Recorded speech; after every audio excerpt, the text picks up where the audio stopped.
So it's been a little while since I posted a video. And that's because I took a little bit of a hiatus while I was finishing up my PhD work.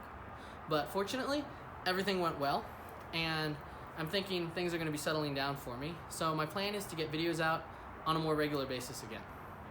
So today, let's start out by changing the engine air filter in a 2015 F150.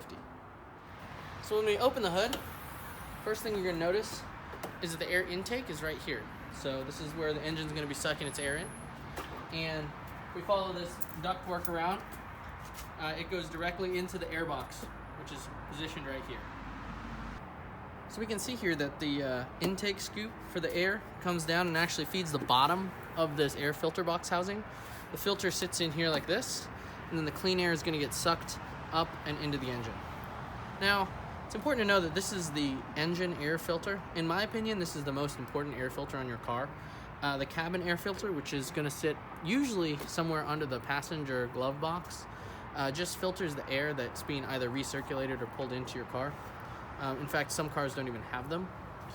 But this is the one that keeps your engine clean, and that is super, super important. So if you think about the tight tolerances in your engine and how hard you work to keep the oil and the gas that's going into the engine clean, you really want to keep the air that's going in there equally clean. As you can see, the engine compartment is a dusty place, and those little particles of dust, especially when they're abrasive, like little pieces of sand from a dirt road, will get into your cylinders, and they'll contribute to gunking up and scoring the sides of the cylinders.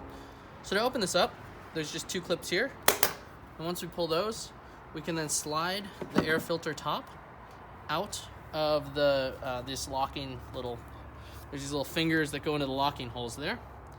And we don't even have to undo this. We can just lift the air filter up out of the housing. And as you can see, this is going to be the clean side of the air filter. And this is the dirty side. And this is why these are so important, because it keeps all of this gunk out of your engine. So I went to the store and I got a replacement filter. In this case, the part number is going to be 49883. I just looked the number up in the parts book they have at the store by the filters.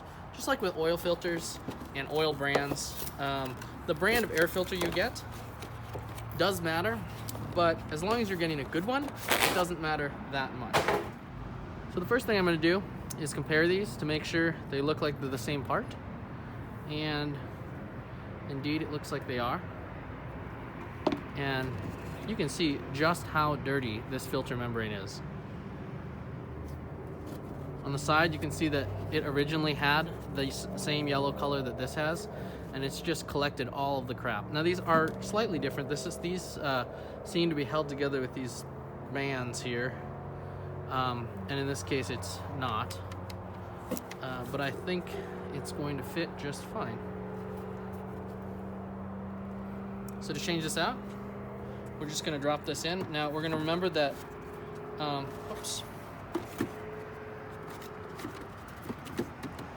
going to remember this is the clean side.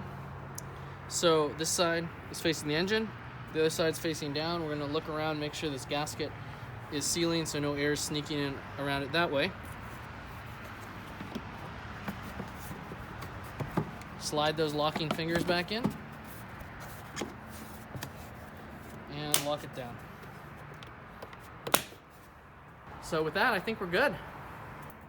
Well, thanks for watching, and I'll catch you next time on the After Work Garage.